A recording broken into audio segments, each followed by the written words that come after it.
Probably should turn my camera back on. Hello, everybody. Welcome back to the Movie Battleground. We are here for the first exhibition match we've had in a while. We had a couple closer to the start of the season. It's been a while since we've had them, but we're going to have a couple leading into the end of the year, sort of filling in some of those match slots as we start to wind down the season. And today we're taking it way back to the Wild, Wild West for this Westerns exhibition match, and I have three gentlemen going up against each other who, in terms of style of debate, could not be further from each other in Austin, Jonathan, and Josh. But I think that just makes this more interesting because you have three guys who are all over the board in terms of the rankings, so the odds that they would play each other at the moment are very, very slim. They have three different debate styles, and there's no stakes, so they can just all out play however they feel like, and I think that's going to make for an interesting matchup. With that said, though, we're going to talk to the competitors before we move into the actual match, and bringing in first is the man who suggested this matchup, coming in with a record of 1 win, 2 defeats, and 1 knockout. He is Joshua Diggins. Josh, welcome back, sir. Of course, not a cowboy behind you, but some could say he follows the modern archetype of a Western hero. You were the person who suggested this match originally from the post on the Facebook page. So my question to you, sir, why Westerns? Westerns is a genre to me that it can definitely find its way in so many different avenues. It's not just being set in the West; it's stories of revenge and stories of redemption and honor and glory, and just like some of the great gun battles that you get, the character development that you see in them, and they're always so unique and different. There's so many different stories that you can tell within the Western genre, so it finds itself very, very diverse. There's a lot of rich history behind it. And there's a lot that you can play with and do with it. I mean, it's how can you not love Westerns, man? I mean, come on. Fucking Absolutely. Yeah, I mean, man. it's such a wide genre. It's such a storied history genre. And it's always ever evolving, because you'll always have the classic cowboy, but then as we'll get into a little later, the concept of a Western, what goes into a Western can evolve into other things and sort of evolve itself. And I think that's a really, really intriguing idea. Yeah, man, I'm with you. It's a great genre. One that's generally been underserved in terms of selection here within the show. So it's good to have these questions to get into this. So much so, I literally an hour ago finished watching a Western that I had through rental on Amazon. So let's play a fun game. Let's see if any of these guys can guess what Western I was watching before this. Take a shot.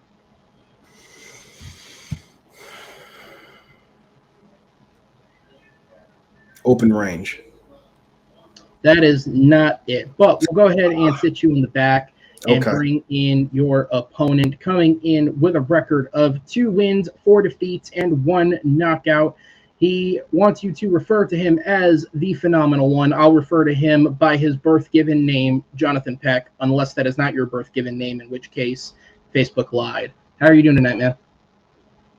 Well, first off, my real name is real classified and very confidential, so I cannot refer or deny that information. Very good, though. Seem like I'm this only one while I'm here. I don't know if I'm sort of the good, the bad, or maybe the ugly. I prefer the top one, if you know what I mean by that. Doing very good. When I Absolutely, man. So, of course... Oh, go ahead. Well, I think you were going what I was going to ask you, man. So, obviously, John suggested Westerns. Why would you want to sign up for Westerns? What's your affiliation with Westerns? Westerns, for me, like, I have is a very weird affinity for my Westerns because due to my grandma on my father's side, watched a lot of John Wayne movies along with it every time I visit her house. And I watch Westerns in the background. And for my like grandmother who just recently passed away this year. Rest in peace. And my aunt watching like some Western channel upstairs when I'm trying the last couple of years. So basically, this is a very unique genre or different forms of it. It depends on which type of genre. You got to be animated. You have to be like some different kind of two what genre it is and combine Western together. I've always been thinking about this genre in general. It depends on the very unique ways of it, or even the outside about what people think about it. Absolutely. I'll let you know real quick as we go ahead and move you out in just a second. Your mic is cutting in a little bit, cutting in and out a little bit if you want to try and adjust that in the back. But before we sit you in there for a second, I'll give you a guess as well. Take a shot in the dark. What Western was I watching before this? Tombstone. That is also incorrect. But we'll go ahead and sit you in the back and introduce your opponent. Coming in with a record of 8 wins, 5 defeats, and 4 knockouts. He is actually a week away from entering the 2023 Battleground tournament. But before that, he's going to take some time to ride a horse and wear what looks like a Woody hat. He is Austin Pez Howell. Austin, welcome, sir. How are you doing? I don't know who that Austin fella is. I spent a week in Austin last Sunday. That's the last time I was there. This is Cowboy Pez here, ready to have a rip-roaring good time tonight with this here exhibition. All right. Well, there, Cowboy. How are you doing? Oh, man, I'm mighty fine. Let me tell you what, I'm ready to have more fun than Nickel Night at a whorehouse. All right. Well, Austin was the one who signed up for this event, but I guess he sent his well, I don't know. I think he's my second cousin twice removed, but he asked me to fill in because I love these Aces High Cracker Jack Westerns. All right. Well, then, what makes you want to be here? What's your love for Westerns? Well, like I said, they're just Aces High. They're just the cream of the crop, the pick of the litter. That's my choice when I go for a little movie film. I just love them to death. I love them more than a jackrabbit stew with cornbread. All right. Well, speaking of movie films, I'll give you a chance, sir. I know we don't know each other as well as I clearly know the others, but what Western was I watching before this? Were you watching the Kiyoma? I was not. All right. With that said, we're going to go ahead and bring in the opponent here, guys. We'll go ahead and get into the matchup. Movie Battleground exhibitions. Here's how it's going to shake down. Previously, we had trialed a new rule set that I think went over well with people, so it's going to be the official rules going forward. We have 3 questions on the night. Each will be played the same way. Competitors will get an opening minute to establish their answer. They'll also get a closing minute to wrap up their arguments. But in between those, it'll be 6 straight minutes of bullets flying back and forth to try and win the point. Backstage, I have 3 judges, Brian, Zach, and Nick. They'll be cleaning up the corpses after the shootout and seeing who gets the victory at the end of all this.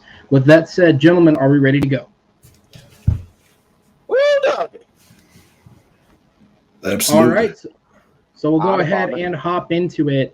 And if we're talking Westerns, what is a Western without its shootouts? Well, unless you're Logan, then you have a claw out. But a shootout in a Western is absolutely the thing you look forward to. Oftentimes, it's the inciting incident. It's also the climax. It's also the thing they put in the middle of the movie in modern films so that you don't get bored. A shootout is everything in a Western, aside from good character. So the question is, what is the best shootout in a Western? Now, with that said, I'll just go ahead and give an open, honest statement. Funny enough, these guys picked 3 shootouts in films that I had never seen. So with that said, if I'm not judging it, so it doesn't matter. So with that said, if my descriptions for their answers are not the most correct in detail that I could give, hey man, fuck it, there's a ton of movies out there. With that said, we're gonna hop into it. Behind the scenes, we decided who was going first on which questions. Mr. Cowboy Pez, you are going to take the first question. Josh, you're going to go first on the second. John, you're going to go first on the third. And they will also rotate in that order for each answer. So as I go ahead and take the time to bring in the timer for you guys, do we have any last words before we begin? Well, I'll be hornswoggled to your answer, sir. You got to get on the Westerns. All I'm gonna say is let the guns be drawn and may the best man win. Fully They to are that. right, right, fellas. Right, fellas. All right. Well, we'll go ahead and hop into this. I'll go ahead and make myself disappear. And with that said, Austin, 1 minute on the clock, or Cowboy, excuse me. I'm not sure what your name is. Maybe It's we'll learn it Cowboy towards this all Pez. set. It says so Cowboy right Pez. on the magic screen. Well, I picked a. Listen, man, this is my first time doing this. All right. Go ahead. 1 minute. All right. Well, nice to meet you there, Mr. Canhole. I had a canhole problem with my watering hole back then, and I paid a fellow named Cecil a quarter and a hay bale to fix it. Well, you can start that there timer anytime you're ready. Oh, sounds good. Well, I picked a crackerjack of a good town called Open Range with a couple little blue-collar cowpunchers just trying to protect their cattle folk. And I'd say these guys are just as good man cleaner than a whiskey whistle. And you just follow they're trying to protect what they got, what they've earned through their life, through their retirement. And I'll tell you what, both these guys sharper than an Arkansas toothpick. Boy, man, and that's what makes you so invested in this for your final shootout. And they lay people out more than a cold meat wagon. Man, I'll tell you what, they just shoot people left and right, dozens of people going down. The violence in this movie hits harder than a school teacher paddling house. It's really something. Man, it's smoother than a toad in a pond. Just a good time. You should get on that open range there, Mr. Canhole, because these fellas rolling in town fighting like kitty cats. You pick up what I'm putting down? I do. I've also picked up on the fact that if Cowboy joins us for the entire match, he'll have used more English than any Cowboy ever with all the phrases he's using. Josh, we'll go down to you, sir. You're the actor here, so God help us. That's it when you're ready. Those high-waisted britches. Well, Go ahead, Josh. I really like the fact that you asked me this here question. Now, most people would have said a movie that involved Kurt Russell and Sam Elliott, but I decided to go with a classic Clint Eastwood, and what I chose was Unforgiven, Final Shootout. I believe that the final conflict between Clint Eastwood and Gene Hackman was one for the ages. A man who was giving up alcohol and because of his days of killing, only to turn back to it because they took his friend. And so he decided to pick up that whiskey bottle again, knowing that he had to channel his inner demons just to kill the man who took the best friend he ever had. And it resonated with me. See, sometimes it's like you gotta return to the past just to kill the demon that's right in front of you. And that right there is why I chose Unforgiven. And I bide my time. All right. Jonathan, we'll go over to you, sir. I sure do envy your voice, Mr. Diggins. It's deeper than a California lily pond. Well, I absolutely appreciate you. You know, me and Colter Wall go way back. Oh, yeah, I know him. I shared a steak dinner with him in Chattanooga. Good man. We both shot Cape Mechanic. That's right. Mr. Jonathan, I believe it's your turn to speak. Go on ahead now. I just imagine all these voices are what it's like to live in Seth MacFarlane's head. Jonathan, go ahead when you're ready. Well, funny enough, you mentioned about certain people named Kurt Russell and Sam Elliott. The movie, the shooter I will pick in from this match is the OK Corral from the movie Tombstone. This brings the two actors just mentioned, plus Val Kilmer and the late great Bill Paxton. And the reason I picked the OK Corral, the gunfire in the OK Corral, because it brings like not only a bit of a thrilling scene throughout the movie, but actually according to more historical historians, more majority accurate to the film itself. Now, this type of situation is a very hard thing to do. Throughout the movie at the beginning, the riots himself, plus Doc Holliday gets enrolled by the Banana leader by Powers Boo, and Michael Biehn throughout the rest of the film, early of the film.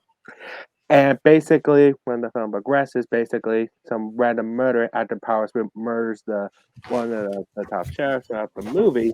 Basically, there's nothing gone to it, and throughout the film, if something hassling happened, decided that the Wyatts and Doc Holliday basically check out what's up with it. So basically, I will concede my time for more information on that. Well, I was muted, but your time was already over, so there's nothing to concede. With that said, guys, I just want to make sure everybody's aware here with the stellar performances that are going down tonight. We have more box office than Taylor Swift's theatrical concert, and I'm not charging you $30 for an IMAX ticket. So, with that said, gentlemen, you have 6 minutes on the clock to do God knows what, but it starts when the first person speaks. Well, I hate to say that Unforgiven there sends off a bit of mixed messages in his final shootout. It seems as confused as a Nancy boy in an Amarillo saloon.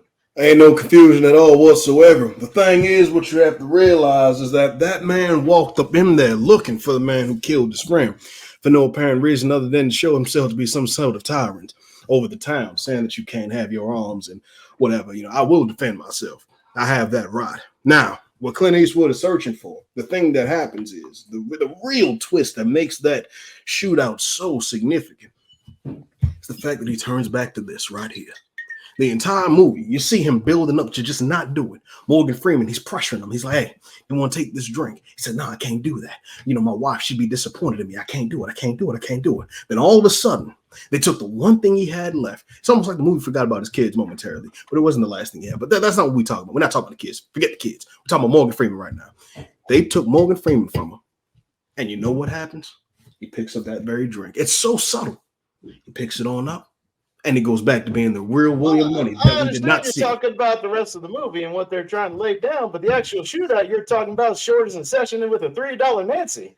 No, see, but as unsatisfying as a shot. You fail to realize one of the best lines in cinema is, "Sir, you just shot an unarmed man." Well, he should have armed himself before he decided to decorate his saloon with my friend. Oh, come on, deserves got nothing to do with it. I'm gonna take that shotgun right to the chest, bam, take out Little Bill.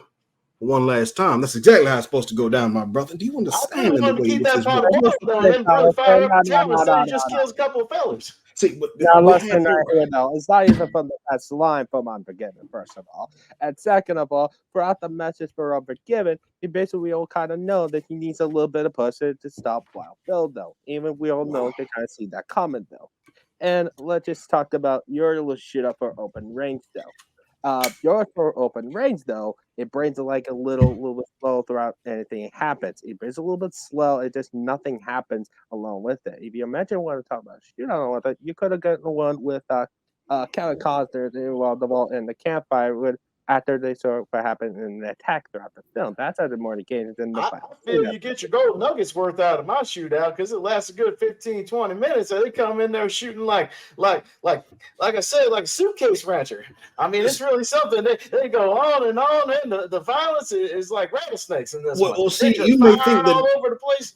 It's ridiculous. See, but just because yours lasted 15 to 20 minutes doesn't necessarily make it better. See, mine, I believe that Unforgiven just had more meaning to it. All right, the man walked in there like the shadow of death. There's a reason the rest of the film, from that moment on, from the moment he walks in that saloon, is just dark and rain and thunder. He's telling everybody, I will kill all of you and I'll see you all in hell. Why? Because he turned back to the demons that he escaped from before.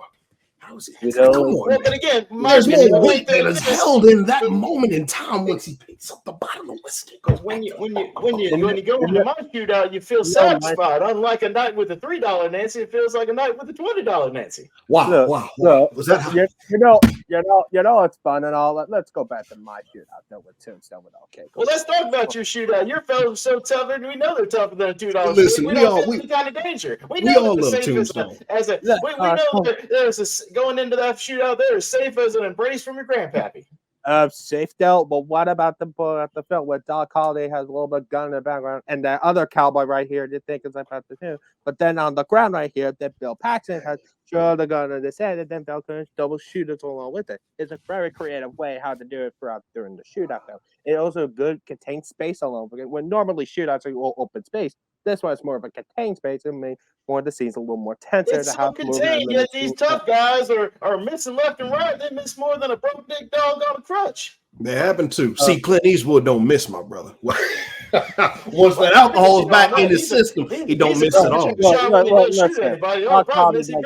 on. He barely puts anybody in. Gene Hackman was begging for his life on the ground, saying, all I wanted to do was build my house. I don't deserve this. Deserves So got nothing to do with it. Come So on now. basically, he surrenders right here. At least in mine tried to not to surrender all of it. At least with Doc Holliday has a perfect shot when I mentioned earlier, just shot that one cowboy in the head. And for with Kurt Russell, with Wyatt Earp, should I kill Thomas Jane Church along with it? So basically, just like raise it like a token cane, and then that's it. And my Cowboys has some wounds along with it, some aftermath of it. Even didn't come out there sort of clean. But again, yours is so short; it's over quicker than a mutton punch. I mean, mine, you get the whole kit and caboodle. You get all 6 shots in the 6 shoot. Man, this his is over faster than a man going into a saloon with a concubine.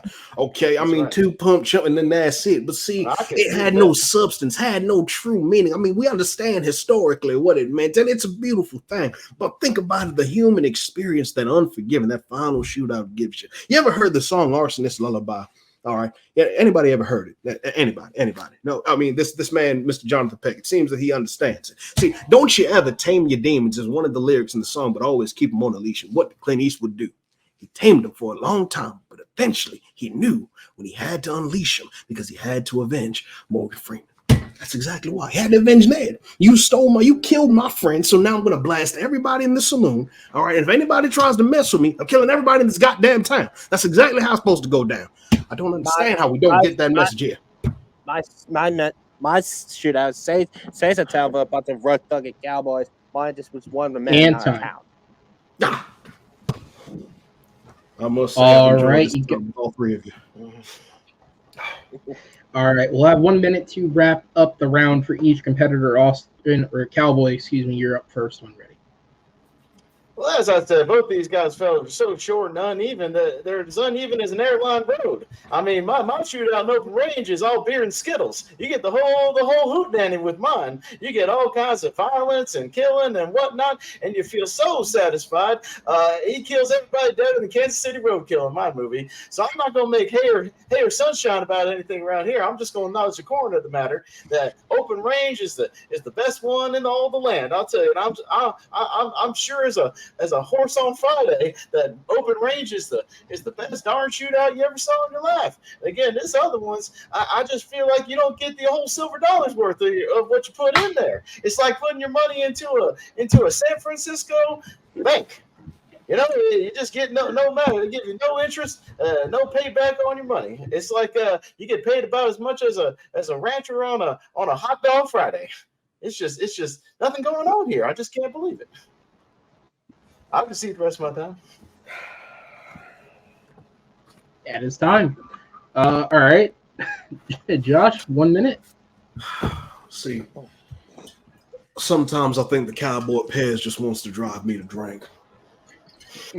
But what he fails to understand is, while he likes to comment and say that your shootout was shorter than mine and that was shorter, see, length ain't always the solution. It's the depth of what it is and what you can find within it. And what we found within Unforgiven is a man who is dealing with his issues. It comes all the way up to a point where he's like, he needs this money for himself. He needs it for his children.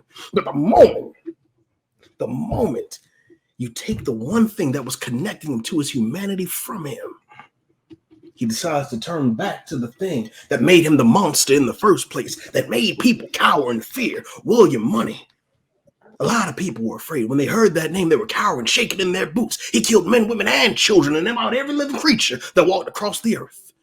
And in that moment, little Bill, he was going to know what it was like to have his soul dragged down to the depths of hell by one truly William Money. And I could see the rest of my time. And time. All right, Jonathan, over to you, sir. Okay, that was fun doing an all type of thing. Now let's go back to my real thing right here. The real answer is okay, Corral didn't out because listen here, listen. Your brothers and Doc Holliday basically trying to save a town. Very reluctant at first to do it, but one of the Wyatt brothers, Sam Elliott, basically convinced why to basically we need to stop this right here where I've been lying around doing nothing with it. They basically had to go to check our Curly Bill's cowboy goons basically in the alleyway, like I mentioned earlier. Basically, it was a very tense moment, and it gets real violent, it gets bloody very quickly, and it gets very unsafe along with it. It's a very contained area that most shootouts are basically open spaces. Basically, you can see this one.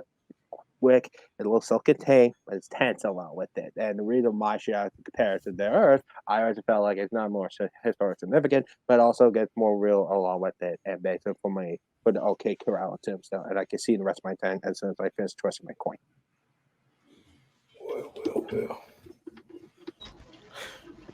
Well, I hope the judge don't bark at it not with their answers. No, not at all, because it looks like we got ourselves a good old shootout right here, and I'm loving every second of it. Bang, bang, bang. All right. All right. All right, McConaughey's. We'll go ahead and put you guys in the back. The only fact check I have for that, because I'm not bothering to fact check them tonight, fuck it, right, is behind the scenes, because not all of them have been made. Well, actually, I guess by this point they all have been made public. We have an Adam Sandler exhibition coming up, and that was the one where I was most worried about voices and impressions happening, quite frankly. But this is beyond anything I could have imagined. We have two ends of the spectrum on cowboy impressions and Marty McFly in the background as well. So let's sort this one out. Brian, I'll go to you first. Who gets your vote, and what was the main selling point? I went with Sheriff Josh on this one. What story was he keeps talking about he was able to knock down Austin and Jonathan's points on their picks. So I'll go with Sheriff Josh on this one. Okay, Zach, to you. I'm going to go by his handle, the Midnight Bandit. So Josh, basically, like, he was able to tear down Austin in a way, basically saying that even though yours is longer, mine has more meaning. And for me, it's like he drew me in more to what his movie was. Fair enough. All right, so that means the first vote here does go to Josh. Why not? We'll keep the game going since there's so many possible guesses till someone gets it right. Quick fire. What Western did I watch right before this, Brian? I'll go with The Good, the Bad, the Ugly. Nope. Zach? The only one that came to mind, Shanghai Noon. Nope. Nick? Desperado. You said Desperado? Yes. Nope, not that one either. All right, we'll go ahead and set you guys in the back. There's so many. I'm going to play this game the entire match. I'll see if somebody eventually comes up with it. As I'll go ahead and bring the competitors back in, and we will jump into. You got that one, Josh. Good on you. Well, I appreciate you. See, these bullets, they like to fire, and I just do all the shooting. I do love the ending of the Give It, though. I just want to make that point right now, though. Oh, absolutely. I believe in both of the shootouts that you guys have as well. I respect them. I mean, Tombstone's an absolute classic. Open range, I have to finish all the way through, but my God. Well, so far, this is more fun than a duck hunt. Shoot. Well, yeah. Once you get yourself a duck killed, bring them on over to me. I'll go ahead and cook the breast up, no problem. You know how to make duck a l'orange? Oh, absolutely. Make duck a l'orange, and then we'll have some duck fat potatoes on the side, too. That sounds like a belly full of good times. Remember, the last time I had some duck, actually last month, at a special restaurant, right? Not that far from here. So I might think I some duck again. I feel like I'm running an improv class. Mr. Canhole's trying to get us back on target, so let's let him do that. Well, let's see what he's got. The best game of yes and ever played in the state of Missouri. All right, so we'll go ahead and jump into question number 2 here. And, of course, a subgenre within the Western genre is the concept of the neo-Western. Now, what is a neo-Western, for anyone who doesn't know? Well, similar to the concept of a neo-noir, which is like a film school thing. It's basically the idea of a film that doesn't fit the classic definition of a noir, but follows all the filmmaking aspects, the writing aspects, things like that. A neo-Western is exactly that. Probably the most obvious, famous example for our more geek-oriented audience would be Logan. It's a film that follows the traditional conventions of a Western, but inherently on the surface is not technically a Western. There's no cowboys, there's no gunfights, there's no horses, but it is following the story conventions of a Western. Logan in particular very, very much is like the film Shane, which will not be referenced here tonight as an answer, but is still a great Western. That's also not the film I was watching earlier. So with that said, because it's not a classic Western, we're going to shit on it. What is the worst neo-Western of the 2010s is the question. Probably the most experimental era for a neo-Western. Which one didn't quite work is the question here. And before we hop into this, we'll keep playing the game, so have another guess ready. Josh, I'll go to you first. What movie did I watch before this? I'll say what I put in the chat. 310 to Yuma with Russell Crowe and Christian Bale. As a brilliant film, but no, Jonathan. How about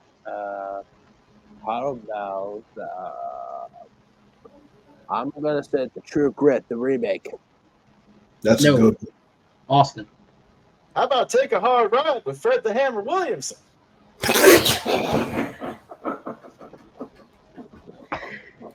That's No. one of my favorites. No, but that was a hard right. You're correct about that. With that said, you made Josh disappear. That was such a hard right. He fell out of the wagon. With that said, we're going to go ahead and throw it into the debate here. Josh, you're up first. So I'll go ahead and give you the timer, and it'll start once you begin speaking. I'll never forget the level of disrespect that I felt when I laid eyes upon such a film. A film that literally has its main character in the title, and he's killed off very, very soon. Literally in the first 10 minutes of the movie, which made no sense to me. A film that apparently had its song, Cowboy Trades His Spurs for Wings, nominated for an Oscar. But even still, I don't understand why. Because, well, it's a waste. The film is a waste, and that film is The Ballad of Buster Scruggs. I can't tell you how much rage I felt inside of my own chest. I felt like Clint Eastwood walking into that bar shooting up everybody. That's how I felt by the end of it. That's all I wanted to do. I wanted to go on set, bang, bang, bang, bang, bang. Why would you make this? Why would one produce such a thing and think that it is okay? It's not. You kill off your main character in the first 10 minutes, and I'm supposed to enjoy the rest of the movie with James Franco stealing from people? No, thank you. I can see my goddamn time. And that is your time. He's more Jonathan, fired what up do you? than a coyote in a snare. You're damn right.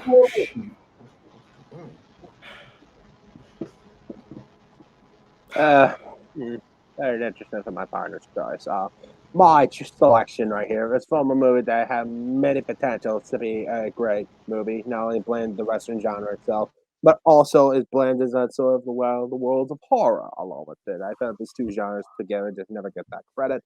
Blend them together had more potential. The movie came out around 2017, and the movie was disappointed me and disappointed that the book is sort of based off.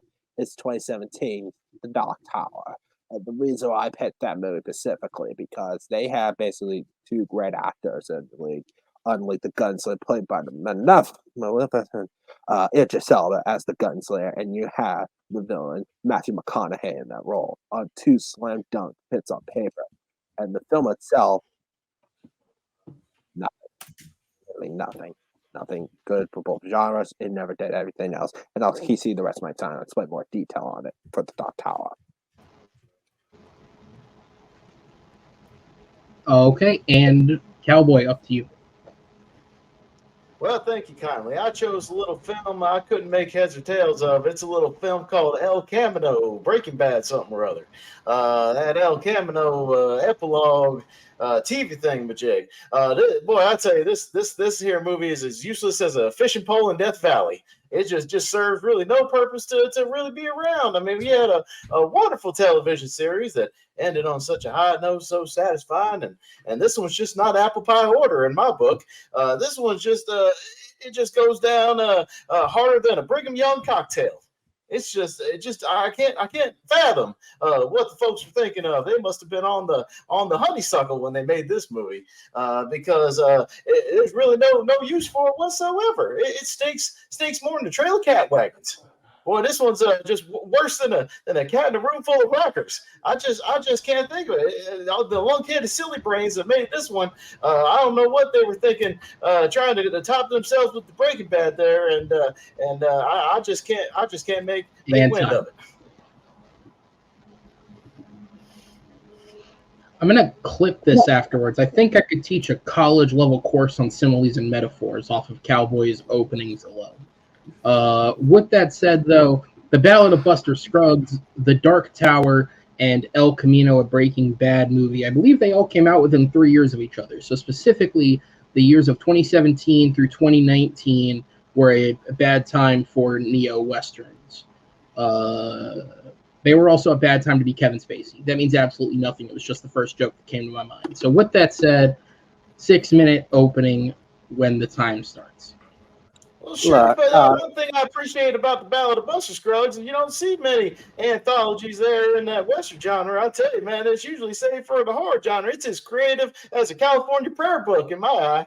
I don't think so. I think a film that directed by the Coen brothers, who have a history in diving into the Western genre, so let's say No Country for Old Men, one that truly gets you riveted in the gunfights that take place in one of the greatest villains of all time, and then they go on ahead and put this crap out. You have your main character die in the first 10 minutes. I will not concede. I will not stand down from that. I just do not understand. And the rest of the film just did not seem to excite me. It was rather boring. It was disappointing. I mean, I understand what you mean in the creative aspect of having a anthology within the Western film. Yes, that was different, but sometimes different ain't always the way. I mean, look at Nicolas Cage. He did it the old way and succeeded the old way. Do you understand what I'm saying here? I understand what you're saying, but Tim Blake Nelson in his performance as Buster Scruggs is as smooth as a Chuck Line rider. Boy, he's just fighting that Jack of Diamonds in that movie, and he leaves an impression like I've never seen. Nah. Look, Bandit, listen. When you think about that film, usually Tim Blake Nelson's performance, not the first thing you can think. You think about the actor who played Dilly and Harry Potter. You think mainly his story throughout the film, though. You think a character just had no body parts all over it. And you don't do more sympathy along with him, even him and Liam Neeson throughout the film, though. So I disagree that it just left parts of it actor Tim Blake Nelson left, though. I disagree that basically. Well, at least your movie, Mr. Peck, sir, had the gumption to employ Mr. Idris Elba, who you don't see many black gunslingers other than Fred the Hammer, as I mentioned earlier. So I at least appreciate that they put him in that role and gave him a chance. Granted, it was good to see him in it, but at the same time, I mean, listen, I love the shot where he's going, reloading with the bullets in and already fired. It was great. But hear me out. Okay, listen, at least Matthew McConaughey and Idris Elba, they made it somewhat entertaining for me. And then you, Mr. Pez, I don't understand how you can sit up here and say that El Camino was unnecessary and bad. I mean, it was a great performance that we got from Aaron Paul to finish out the rest of Jesse's story, because the show just ends on the shot of Walter dead, and now we get to see what happened to Jesse afterwards, and he's on the run trying to find his way out of New Mexico back all the way to Alaska, and we see him escape. It's a character who's gone through much trauma. All he does in that movie is just peek around corners, and he's sneaking around. It's slower than an ox cart in the Gully River. The man's trying to escape, my brother. He's trying to escape. Trying to make this here epilogue. It's like they're trying to lasso a minnow in a pond. I mean, it's just damn near impossible to try to top what you already done. But here's the thing, though. Here's the thing with El Camino, though.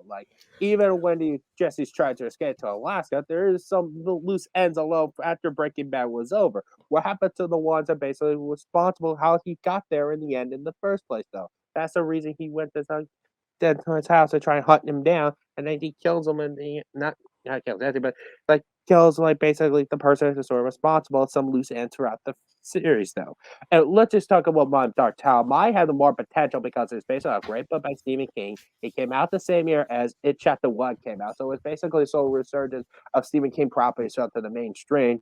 And even some return, even Western, even Westworld, even though it's more of a TV show, mine is basically sort of reinvigorate the two different genres. Mine have more potential based on the cast and the source material alone. And even they didn't use the source material correctly. They didn't even use But again, that doesn't matter as much when your two lead performers are happier than a tiger at a grunt pile, and they're at least as entertaining as a stick of dynamite in that movie. So see, at least throughout my film, they always had to follow this kid who was just not entertaining at all. Basically, they were just kind of dragged and meander throughout the film, though. Like I mentioned, it didn't follow the majority of the book. It just felt after the version, it left the audience confused. Wait a minute, how am I supposed to know it even if it's after the original book? And I just didn't feel anything. But it just didn't blend the genres of the horror and basically the Western very well. I briefly touched on it, but it just never got there. Just no purpose along with it throughout.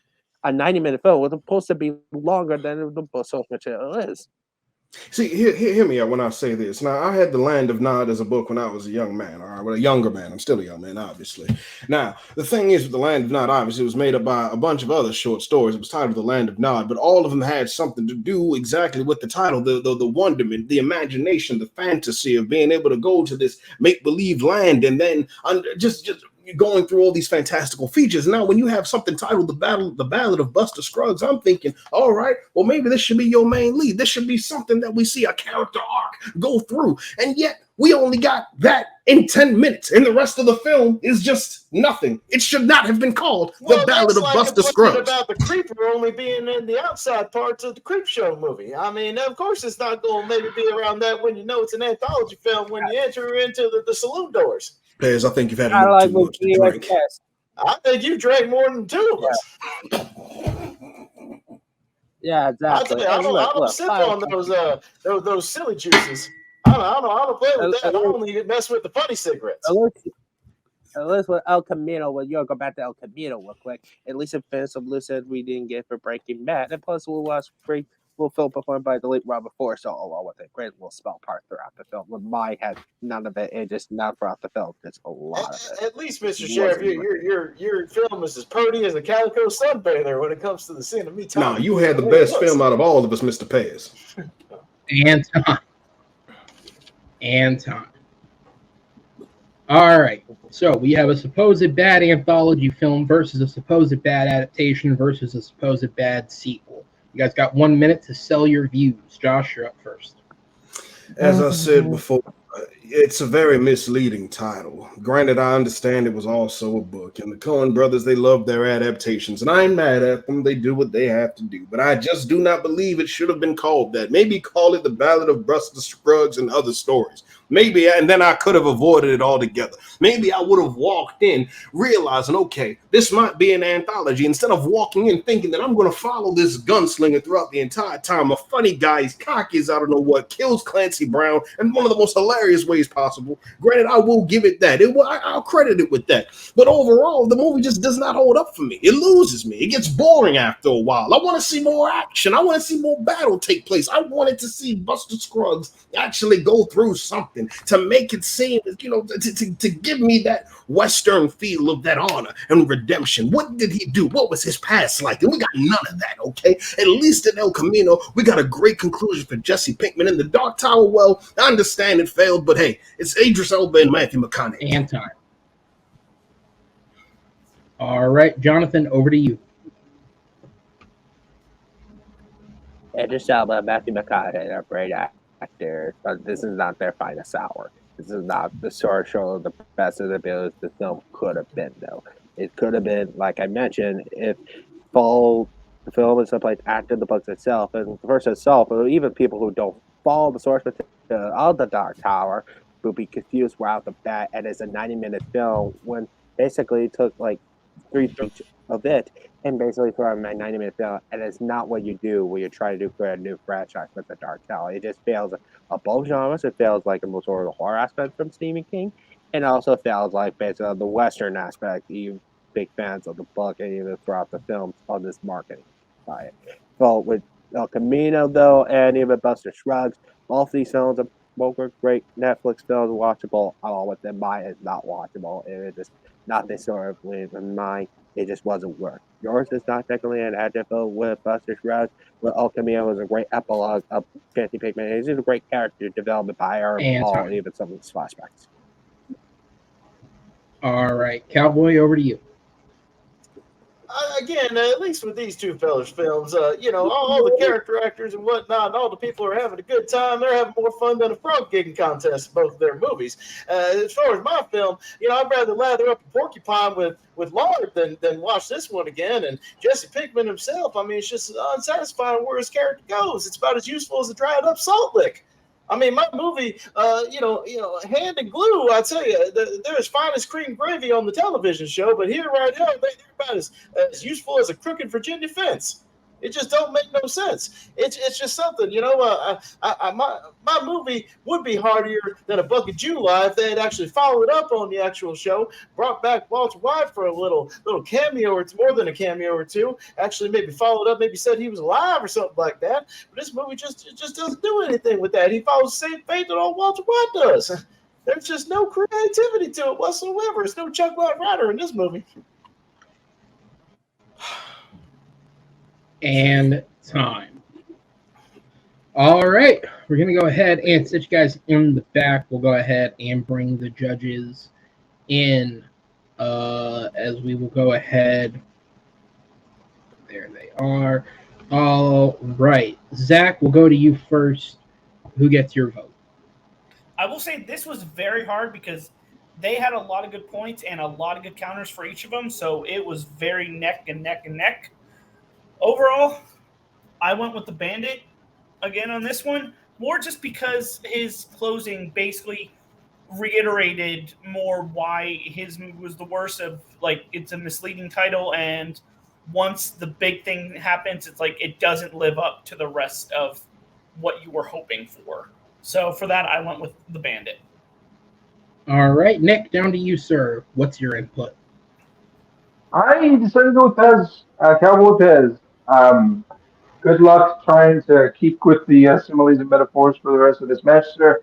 But I think that he had a lot of good, like, really good takedowns of the Dark Tower and the Ballad of Buster Scruggs in terms of, like, their pros are a lot better than the pros of El Camino. So I decided to go with Pez. All right, which means Brian will go to you. I also went with Sheriff Josh for this one. He was able to knock down Pez on how it's a great sequel, and even knock down Jonathan saying it's a good movie. He even explained, like, how they could have made character off the first 10 minutes and spent the rest of the film based on the character. So I went with Josh. All right, judges, thank you guys for your votes there. Josh will get that second point. We'll do another round here, quick fire. Zach, take a shot. What movie did I watch before this? The Searchers. Nope. Nick? I don't know, give me a Western. I did say Desperado. Fuck it. Once Upon a Time in Mexico. It's a good one. Nope. What's up, Alejandro? Brian? Blazing Saddles. Nope. All right, guys, go ahead and sit you in the back, and we will jump into question number 3 here. All right, so while the non-important score does say at this point that the Midnight Bandit will walk away the victor, that doesn't mean somebody can't also... Well, I'll be bamboozled and balderdash at that. Don't be surprised. I carry the fastest hand in the West. There's a reason as to why a lot of men fear me. They just I'm can't the seem to slowest keep up. left-hander in the South. Well, Pez, listen, I'll tell you what. If you want to go ahead and exchange iron, you're welcome anytime. I don't know what that means. That sounds like the setup for a spin-off film we're going to do behind the Patreon wall. With that said, I did have a transition, but fuck it, I can't beat the commitment here. So the question is, what is the best Western film of the 1970s, a decade broiling in excellent Westerns? And we'll go ahead and jump into this question. Yes, I wanted to take another guess and say High Plains Drifter. That's it. Okay, I was going to come back around in just a second for that, but that's incorrect. Why not? We'll go to Jonathan. What's your guess? Silverado. Good choice. And Austin. Death Rod's a horse. Is that a real movie? Lee Van Cleef. You're Don Tootin. He's absolutely right. Okay, well, now what I know what I'm going to Google for the next few minutes. That's incorrect. We'll go ahead and jump into this. Jonathan, you are up first, good sir. I'll go ahead and turn the timer back over to you, and it'll start once you begin. Ladies and gentlemen, the 70s are very much a genre. The Western genre is about the very good. There's only one movie in the Western genre. It took some very unconventional choices and also films like a Western, acts like a Western, even plays like a Western majority of the film. And this movie for me is 1974, directed by Mel Brooks, Blazing Saddles.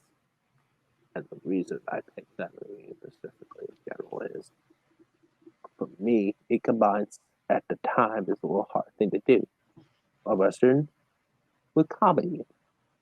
And not just a comedy, R-ratedness and outrageousness, and even surprised we couldn't find it right now in today's climate right now. I just want to get this out my chest right now. And I just want to say my film is Blazing Saddles, and I'll get more when I get to the main argument. And I can see the rest of my time, and I'm going to get myself a drink.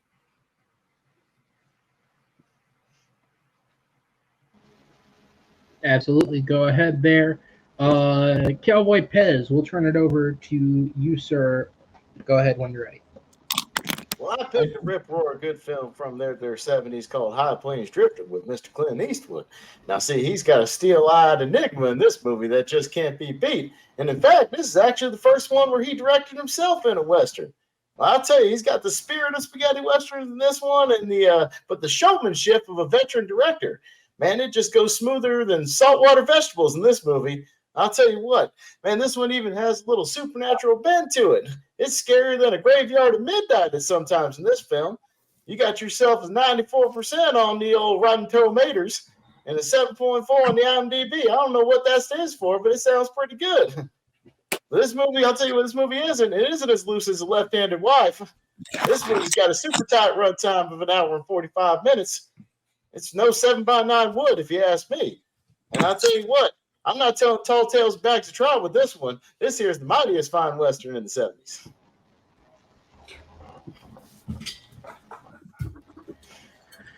That is time on that, Josh. We will go to you next for your entry to the fight. You know, while I respect the choices that you young men have made, I think there's only one that is truly king of the 70s. Also happens to be another film of a man of the Eastern Wood. That would be The Outlaw Josey Wales. Directed by Clint Eastwood, a good 2 hour and 15-minute film about a man seeking revenge for those who killed his wife and children.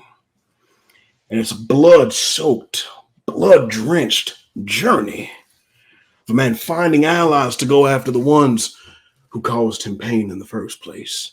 Those who you thought were on the right side of history, well, they show that even war can get messy and gray at times. And I believe that this is the best film of the 1970s, and Clint Eastwood showcases it in the best Clint Eastwood way he knows how. The man's a legendary director. Outlaw Josey Wales. That's the movie. And that is the time. All right, we got 6 minutes on the clock.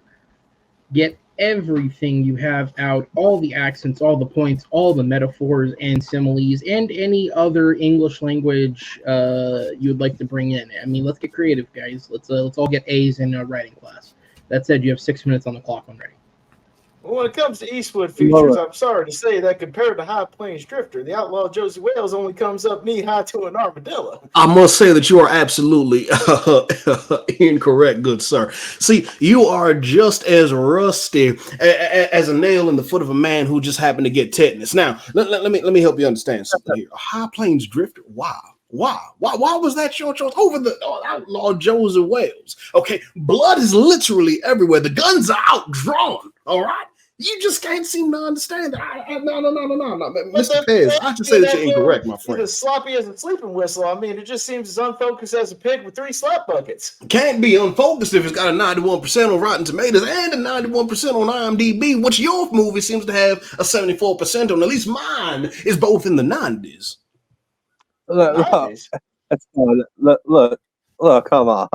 Okay, let's be real, though. Both of these films by Clint Eastwood, though, they're not way better than before and after these films when it came out, though. Let's be real on that one. Let's go back to mine for Blazing Saddles. So mine kind of changed again for both ways.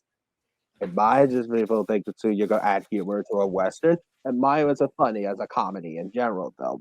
And you get so surprising, though. The film takes risks. The film takes there's even more films, basically, even some Western genres take risks. Mine, what Mel Brooks is doing, even though some of the writers, including Richard Park, who co-wrote the screenplay throughout the film, though, basically exposes some of the types about with Westerns itself. Like, as I mentioned earlier, basically what happened with our lead character, Barb, played by Cleavon Little, who is saying, like, we never saw, like, a black cowboy around that time throughout the 70s, mind you. Basically, we never done it. And also, on top of The that, problem with yours, Mr. Peck, I hate to say, is in doing a comedy Western, the jokes are about as stale as 3-8-day-old taffy.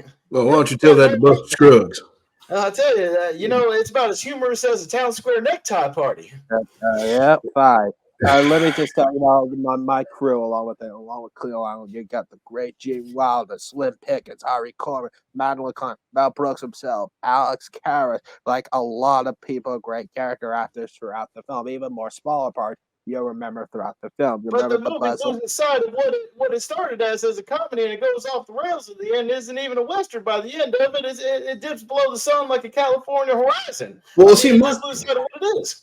See, my question is this. If the saddles aren't caught on fire, why are they blazing saddles? Make sense to me. Now, also in the other aspect of it all, if you want to go ahead and see, I just don't believe comedy and Western. If you really want to focus on the comedy side of the Western, I just think you might as well just not even, be a Western. I mean, listen, the brilliance of the Western is being able to have jokes in there without it being known. Hey, this is a joke. Hey, this is funny. Laugh at this. No. It's more of the undertone, the subtlety of it all that you get in some of the one-liners that Mr. Eastwood himself gives on a regular basis. Absolutely. But again, and that's why the reason it doesn't work is because by the time it gets to the end, there's a Dom DeLuise in there. There's people throwing pies in the cafeteria. I don't know what to make heads or tails of it. It's like a Pony Express going off a blown up bridge. Look, here's the thing. To counter that, but both you pointed out a little salty. There are some salty with some of the jokes. And I want to talk about basically Madeline Kahn and Blind Bart, where they meet each other in the office, even though they say a little peekaboo along with it. It was basically a subtle moment throughout the film, though. Mine is more of a significant throughout the film than more an outlaw Georgie Wells, even High Plains Drifter, when it's with me, because even I would not consider it's not even sort of the best. Both these films are sort of the best Easterns work around Westerns around that before, even after when those films come out. With mine, though, it brings like surprise. It brings like a surprise the gutsiness when it talks about. It was a great satire along with it. Like even you take a get the comedy portion of it. It shot beautifully as a Western. They shot like still. That brings like a good sense of the towns, costuming along with it. And brings boy, you're not just gonna hog this conversation like a bunch of hogwash. Now your jokes in that movie age like month-old wild mare milk. I'll tell you what, you're trying to sell a whole jar of snake oil with this argument you're trying to make. You ever see horse fungus? As far as Outlaw Joseph Wales, again, the pacing and the editing in this movie is as soggy as a quicksand bottom. I mean, this movie moves along like molasses in December, as opposed to mine has a much quicker pace. It just jumps along like a jackrabbit. Yours is literally about a ghost. Make sense to me. It should have been a horror movie at that point. A ghost that came back and still everything. It feels like he's Satan falling into the pits of hell in here. It's fire. All the things are nice though. Mine have way got clean at a box office, and mine got free Oscar nominations. And he cleared supporting actors for the great Madeline Kahn. Mine has some great songs. Even the opening titles, like a Western's open should be, has some great songs at opening at the beginning of Blazing Saddles. It brings a great acclaim. Mine's got nominated for a Bat. That movie don't even cut the mustard as far as Mel Brooks goes. Young Frankenstein blows that movie right out the water. That movie's much easier as a full meal's breakfast. And neither one of your films comes close to having the amount of bloodshed that they have in mine, my good friends. See, what you have to understand. Your characters that are spilling that blood are caricatures like a Tennessee Williams play. Listen. If I'm as smooth as Tennessee whiskey, then I'll be a monkey's uncle. Make it make sense to me. Understand that if I wanted to go on to the high plains and drift, I don't have to go on ahead and die and just be a soul that just walks among the earth because I was rejected. No. He did what he did in this life now to get where he had to go. It just doesn't squeeze the biscuit, Josh. I'm not making you any more biscuits. All right. We have 1 minute left for each competitor until this is all over. So say your sweet nothings now. Jonathan, you're up first. Sweet nothings now.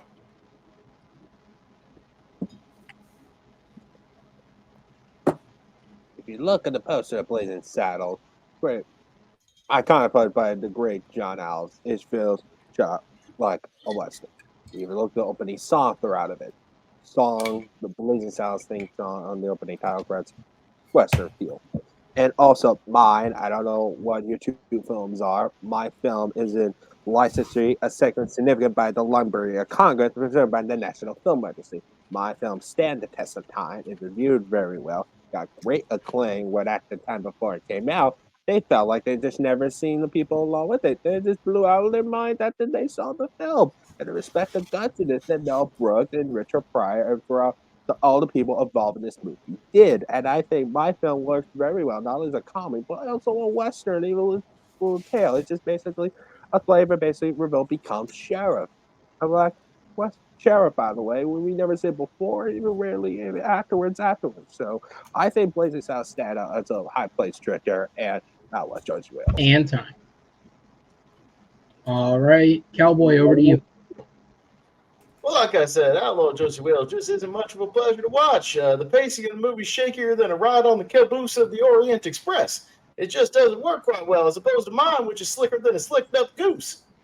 You know, I mean, the themes of my film of the heaven and hell and paranormal and the drifter wandering into town, they're as heavy as war bag.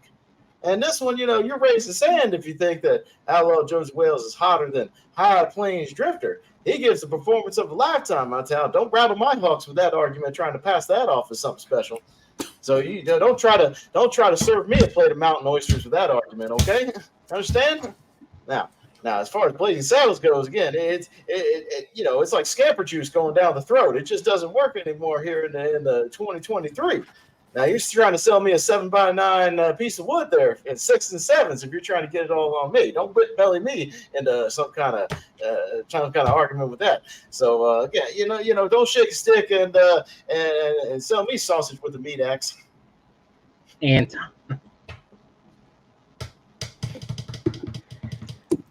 all right, Josh, you got the final minute of the game, sir. Go ahead. I want y'all to understand something. Pez makes me laugh. I find it quite humorous, even though everything that just came out of his mouth was a load of horse shit in the middle of a July summer. Now, what needs to be said is, while I do not understand why the film is called Blazing Saddles, if there are not chariots of fire and saddles actually on fire with balls of fire, there should just be flames everywhere at that point. I don't know why you would call it that. Now, this man here wants to speak on this High Plains Drifter and all the allegories that's made. I understand that, but I believe that the Outlaw Josie Wales also shows the grayness of war and how even though you can be one side of the aisle that's absolutely right on what you're doing, you'll still have those stragglers that could be of the evil sort. I mean, you take a man's family for what reason? You had no reason to do it to begin with. So what did you reap? You're going to reap what you sow, and what you sowed was the outlaw Josie Wales, who decided to go on after them and slaughter them all. See, I understand this. I just believe that my film is spirited all of y'all. So y'all can't have no stake for me anyway. And time. Shut up, Rondell. Well, that was the time. All right, we'll go ahead and sit you guys in the back. So we'll go ahead and bring the judges in for this one. Nick, go ahead and turn it over to you first. Who gets your vote?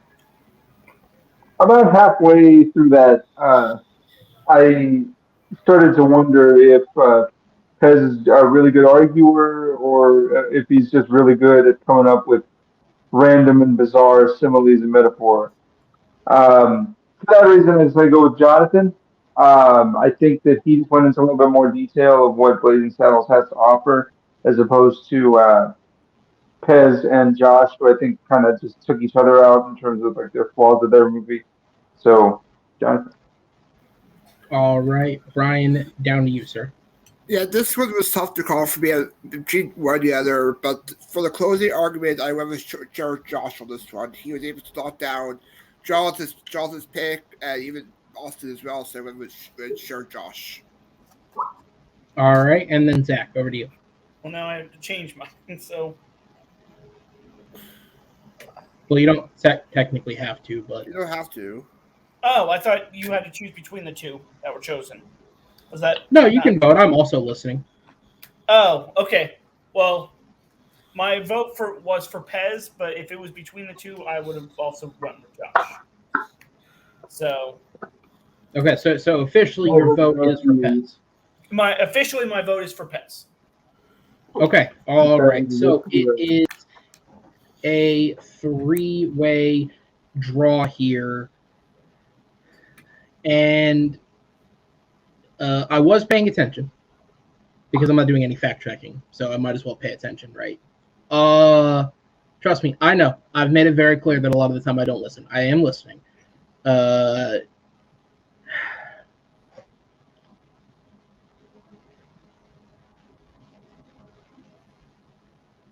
I think, and kind of just going off the cuff, not really hard analyzing any of what was said, I think because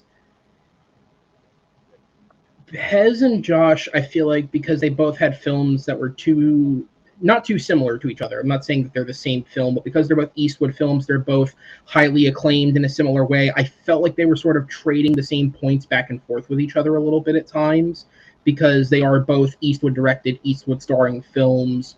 The only real differences they had were to pick at the minute differences between the films themselves.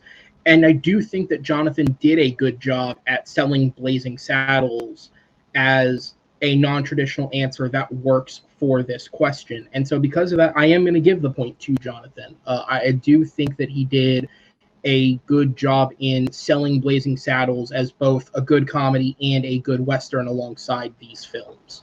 So with that said, judges, I'll go ahead and sit you guys in the back for just one moment here. As I'm going to go ahead and bring in your winner by a score of 2-1-0. Joshua Diggins is the winner of the Western exhibition. Congratulations, sir.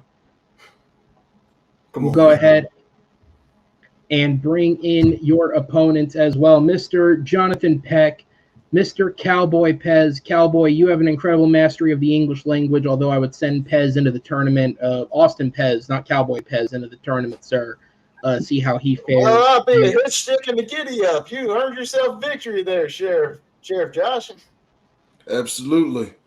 And I'm gonna that I believe was well earned, but I must say that the battle between all three of us is a duel that I shall never forget as I go on a ride all the way up to Alaska to avenge what was taken from me by Jesse Pinkman. Aaron Paul, look out. Watch it. I think we just threatened Aaron Paul. I'm not quite sure. Anyways, I'm going to go ahead and bring the judges into. We're going to play one last round of Guess the Movie just to see if anyone can nab it.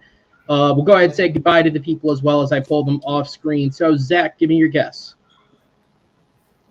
The Magnificent Seven. Which one? The original. Which one? That is incorrect. Austin. Or not Austin, excuse me. Nick. Rango. That is incorrect. Brian. Young Guns. That is incorrect. Pez. Young Guns 2. That is incorrect. Jonathan.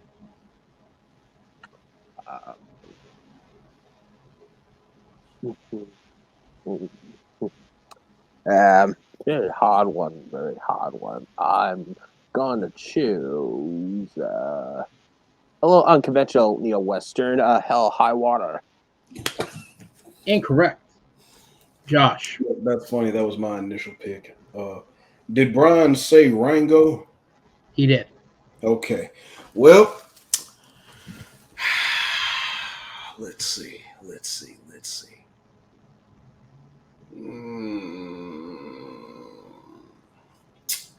I'm going to go on ahead and I'm going to say Hostels. Interesting pick. That is incorrect as well, though. The answer, though it's not quite the original, a solid film in its own right, was the Magnificent Seven remake. Because I rented it for our most recent, our new show. Here's a cheap plug, Battleground Countdown. I did an episode on Denzel films with Amadou Moses, and I rented it to rewatch it and didn't rewatch it in time. So I decided to watch it earlier today and get into the mood. Now, I could go ahead and tell you guys to subscribe to the channel, interact with the video, like, comment, and stick around for more great Movie Battleground matches, including our latest tournament match between Chad Webb and Richie Goodacre coming up this Friday. I could say all that, but instead, I'm going to throw it over to Mr. Cowboy for one big yee-haw. Take it away. Woo! I'll be a saddle trap tramp and a 7 pie in August. I'll move right off into the sunset and I'll just say, happy trails to you until